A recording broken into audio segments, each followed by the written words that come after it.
Anders Pizza. C'est pas du tout le souvenir que j'en avais. C'est parce que tu penses à l'autre restaurant. Celui-là, c'est l'original. Personne n'est venu ici depuis des dizaines d'années. Une petite fille a été tuée ici. Alors, vous aurez sûrement reconnu un extrait de la bande-annonce de Five Nights at Freddy's 2. Rien que le titre, c'est déjà un très bon exercice d'orthophoniste. Je me suis fait avoir. Et c'est un choix de marque. Est-ce que tu peux nous présenter le film Ouais. D'ailleurs, je tenais d'abord à m'excuser auprès de vous pour avoir choisi ce film.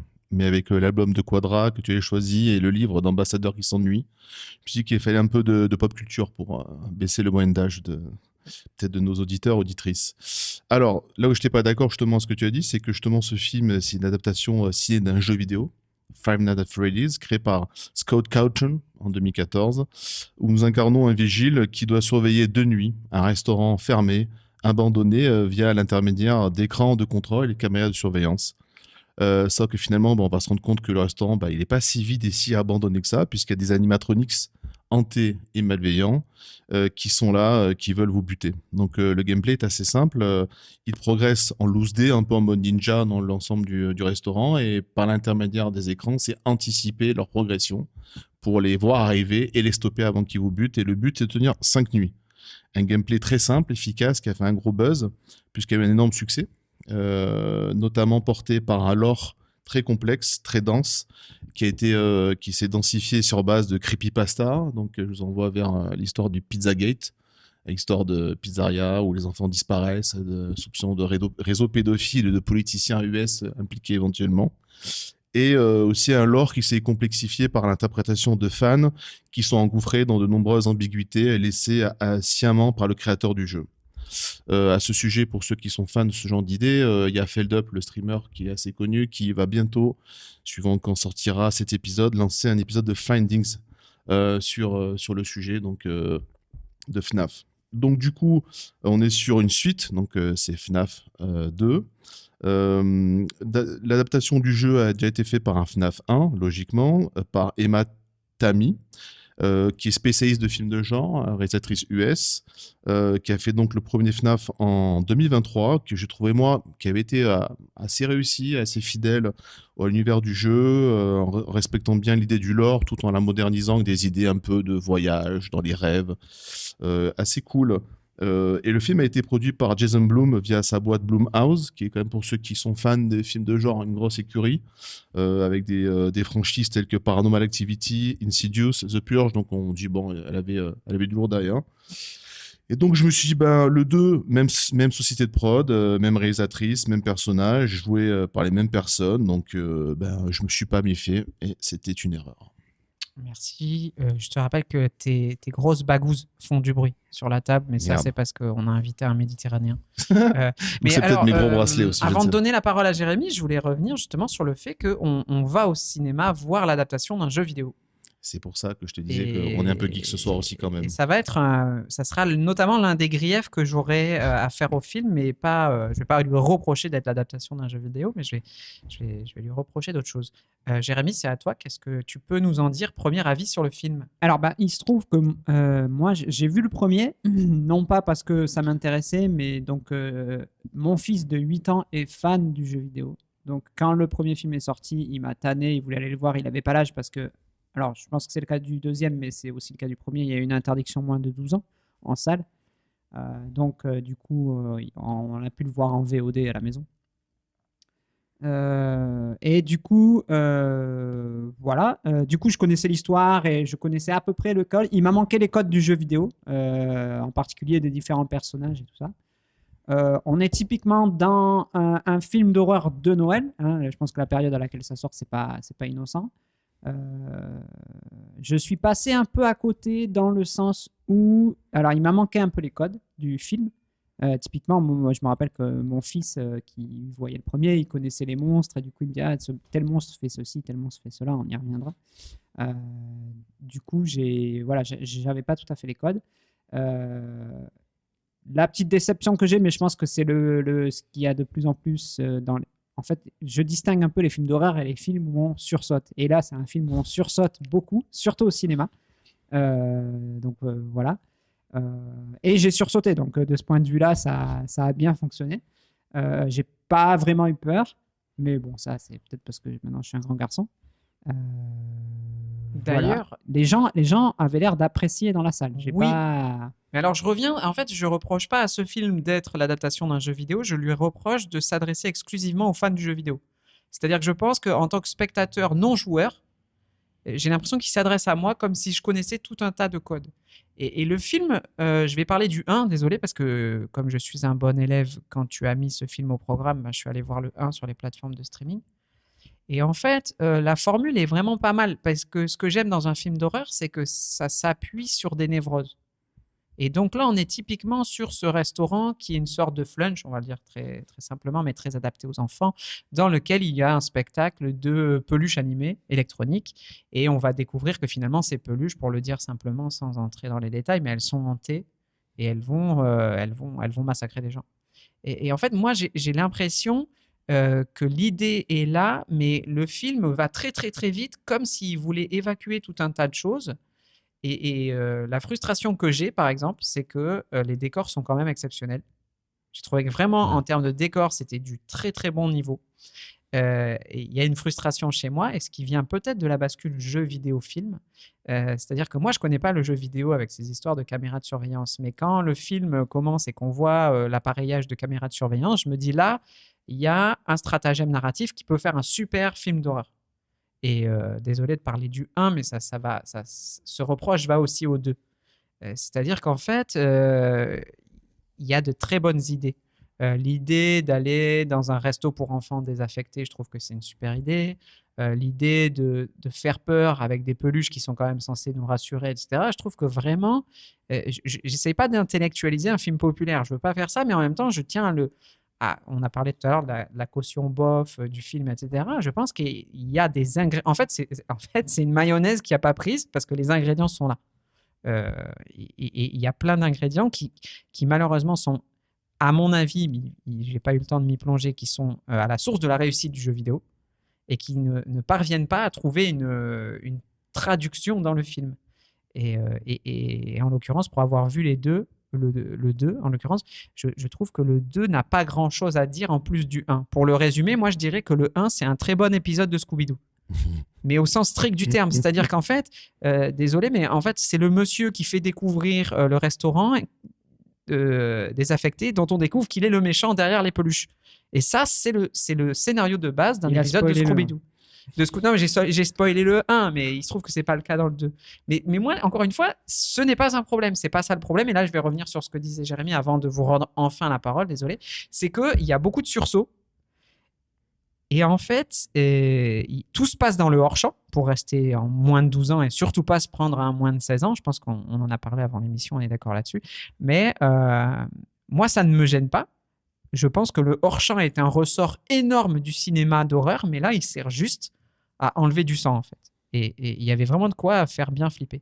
Alors, juste le hors-champ, c'est le principe de base du gameplay initial du jeu, parce que ça aussi, il faut savoir, c'est que tout le jeu, on ne quitte jamais on n'est jamais dans le restaurant, on ne quitte jamais le local du gardien, et on n'est que à base d'écran. Et ce qui est flippant dans le jeu, c'est quand tu les vois pas, finalement, les animatroniques. Donc, le hors-champ fait partie... Donc ça, elle a voulu... je pense que la réal reprend cette histoire de hors-champ parce que c'est tout le gameplay. C'est quand tu les vois pas, tu sais pas où ils sont, que tu commences à dire ils se rapprochent. Donc tout est... Parce que le jeu est assez pauvre aussi esthétiquement. Hein, on n'a pas tout ce délire de décor. Et je pense qu'elle a voulu un peu agrémenter ça. Et c'est pour ça que l'hors-champ, je pense que c'est essentiel à la reprise de cette idée, du moins, je dirais, quoi. Moi, je pense que ça peut faire une bonne introduction aux films d'horreur pour des ados qui n'ont pas encore regardé de films d'horreur. Mais d'ailleurs, je pense que c'est le stratagème. C'est-à-dire que je pense qu'il y a une tentative d'accoutumer un public. D'ailleurs, c'est pas un hasard si c'est ton fils qui veut aller le voir. C'est le seul qui n'a pas le droit d'y aller, en vrai, qui veut aller le voir. Exactement. Ma fille, pareil, elle n'a pas le droit d'aller le voir, mais je pense qu'elle était hyper motivée pour y aller. Et d'ailleurs, il se trouve que là, on enregistre cette émission le lendemain de Noël et que pour les fêtes de Noël, j'ai rematé un film qui était fait exactement comme ça, un film d'horreur pour les enfants. C'est le Gremlins de Joe Dante, qui pour le coup est beaucoup plus réussi. Mais je pense que ce film, si tu veux, je ne sais pas s'il aura a priori, je dirais non. Mais bon, bref. Je ne sais pas s'il aura l'écho dans cette génération-là qu'a eu les Gremlins chez nous. Mais on reconnaît un peu un stratagème de fabriquer un Gremlins comme ça. Moi, j'ai plus un souci. Excuse-moi de te couper la parole avant que tu la prennes, mais j'ai plus un souci avec la question du dedans et du dehors. C'est-à-dire qu'en fait, finalement, en tout cas dans Five Nights at Freddy's 2, on n'y est pas si souvent que ça dans le restaurant. C'est vrai, on y est plus dans le 1, ça c'est vrai. Et je veux dire que pour un restaurant qui est censé être fermé, on y rentre un peu comme dans un moulin. Je vous ai remarqué, ça m'a un peu choqué parce qu'un truc qui est censé être bloqué, je sais pas si on a les portes, mais ça va, ça vient, il est où, j'y vais, je reviens.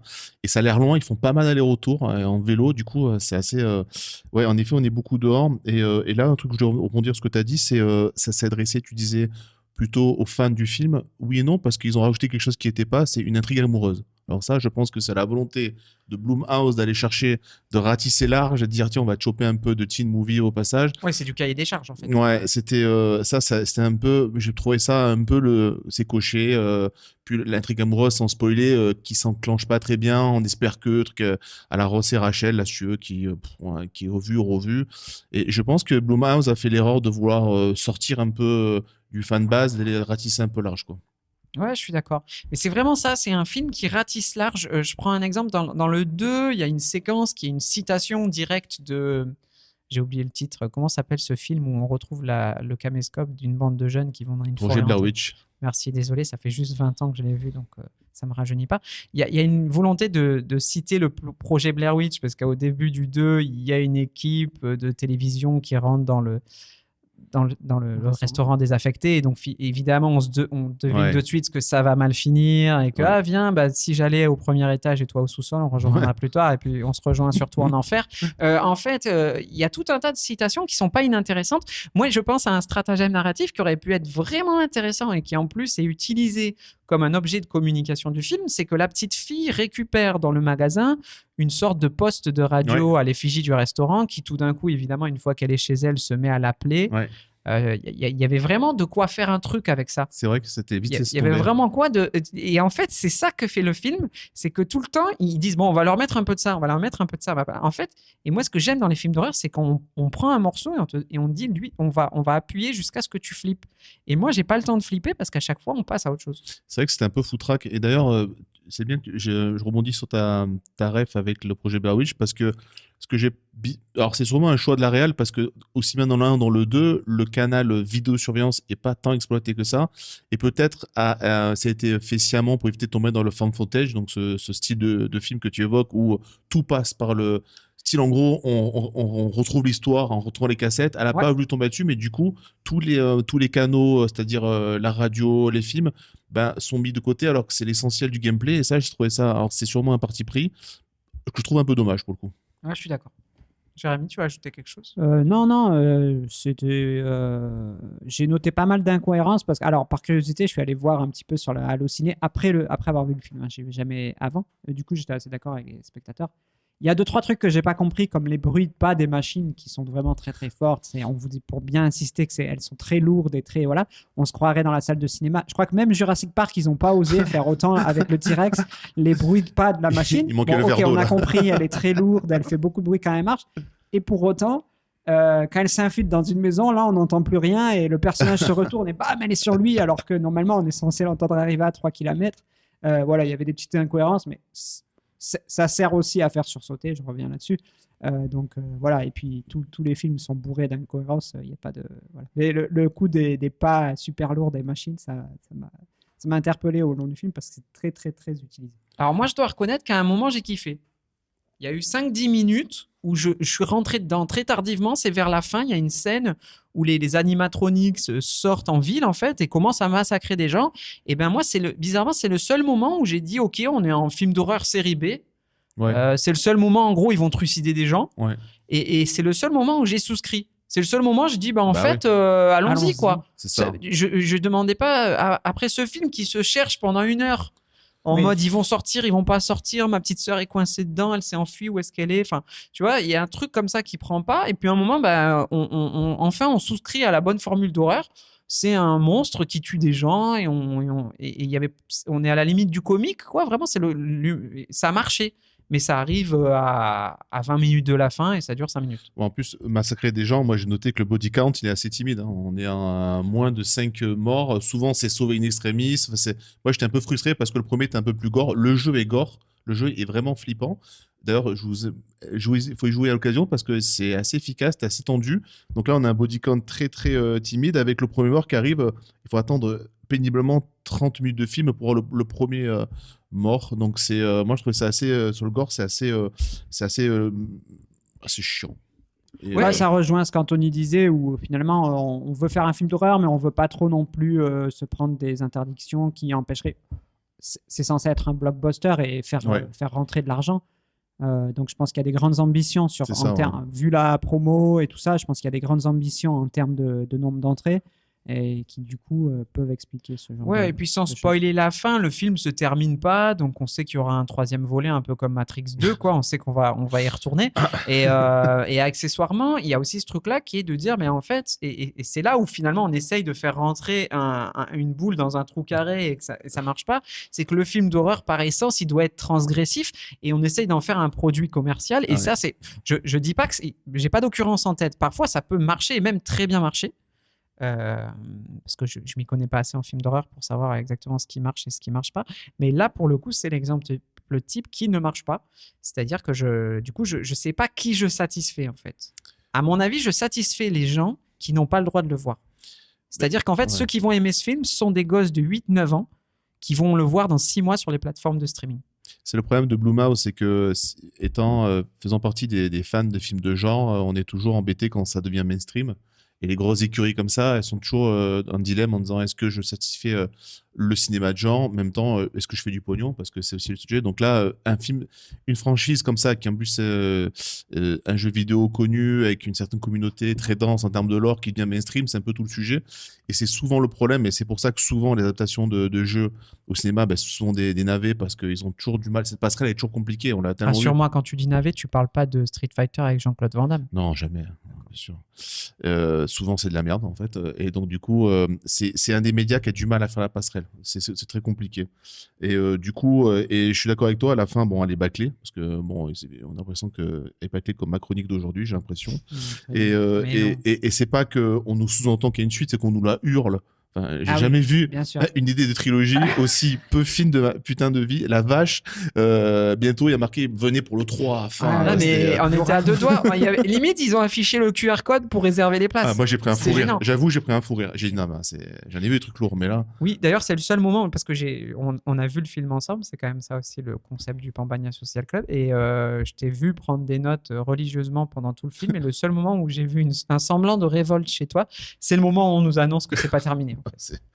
D'ailleurs, la série de jeux vidéo, elle est longue. Il y a au moins 5-6, voire plus. 6, Du coup, peut-être que ils espèrent aller à faire autant d'épisodes du film. Mais je cherche pas à rattraper la sauce. Mais moi, je suis sorti moins déçu que je pensais parce que comme je t'ai dit, j'ai vraiment été très déçu par le premier. Oui, je comprends. Alors, si tu rajoutes à ça que je suis tellement à l'ouest que Five Nights at Freddy's, je pensais que ça avait vraiment un lien à voir avec les Griffes de la Nuit. Je pensais que c'était genre comme les aliens, tu vois, je pensais que c'était une énième exploitation d'un classique des années 80-90. Donc déjà, le temps que j'atterrisse de ça. Mais du coup, je m'attendais vraiment au pire pour le second et j'ai été, entre guillemets, comme on dirait en Suisse, j'ai été déçu en bien. C'est-à-dire que je suis sorti en me disant, c'était horrible, mais pas autant que je pensais. Moi, pour conclure, je suis d'accord avec Jérémy. Je pense qu'en fait, alors, je ne sais pas si c'est une volonté de faire un hommage aux années 80, car le jeu en soi était un hommage aux années 80, mais bon Dieu, qu'est-ce qu'on a eu comme jumpscare. Enfin, il y a plus de jumpscare que de morts. Et en 2025, bientôt 2026, je pensais que c'était notamment interdit dans les films de genre. Mais là, alors, c'était peut-être un parti pris, mais trop. Alors, c'est vrai que des fois, comme on a un système nerveux qui réagit bien, on sursaute parce que n'importe où. Oui, il y a le volume. Je te secoue quand tu attends pas, tu vas sursauter. Mais la vache, s'il n'y en a pas 15, c'est compliqué là, à ce niveau-là. Donc beaucoup de longueur, entrecoupé de jumpscares. Malheureusement, c'est un peu ma conclusion du film. Et j'ai pas super kiffé. Et d'ailleurs, en sortant ça, je me suis carrément directement excusé. Il m'a dit non, mais c'est ok. On s'attendait à pire. Je fais bon, je sais pas si c'est bien ou pas bien, mais j'ai quand même, c'était pas cool quoi comme film. Bah maintenant, on a acheté le matos, on va faire le podcast. Mais en tout cas, ouais, merci beaucoup parce que c'est aussi ça le concept, c'est d'aller voir, d'aller écouter, d'aller lire des œuvres qu'on n'aurait pas forcément écoutées. Et comme je vous l'ai dit, moi je me rappelle que je vous ai dit, choisissez-vous le film les gars, parce que moi je sais que ça va finir en film France Inter et il se trouve que les films France Inter, France Culture, je vais les voir tout seul déjà, donc c'est pas la peine de vous ramener. Et en l'occurrence, ouais, c'était une belle découverte. Moi, je sais que je vais déjà le voir une deuxième fois, puisqu'il y a quelqu'un dans mon foyer du coup qui attend de pied ferme la VOD, et donc on le regardera à nouveau Pour ensemble. Halloween. Et voilà. Et je sais qu'il va kiffer d'avance. Ouais, parce voilà. qu'il a commencé à me questionner, je n'ai pas spoilé et tout, mais voilà. Et je sais qu'il va prendre son pied. C'est le public cible en même temps. Voilà. Ouais, et puis peut-être que toi, à la revoyure, tu vas dire, bah finalement, Mais oui. c'est bon pour vous les De gars. toute façon, j'ai assez apprécié pour accepter de le revoir une deuxième fois. Et sobre. Ce n'est pas Ok, une torture. bah, si vous le voulez bien, on va passer. Marc, tu avais encore un truc à dire sur. Non, c'est bon pour moi.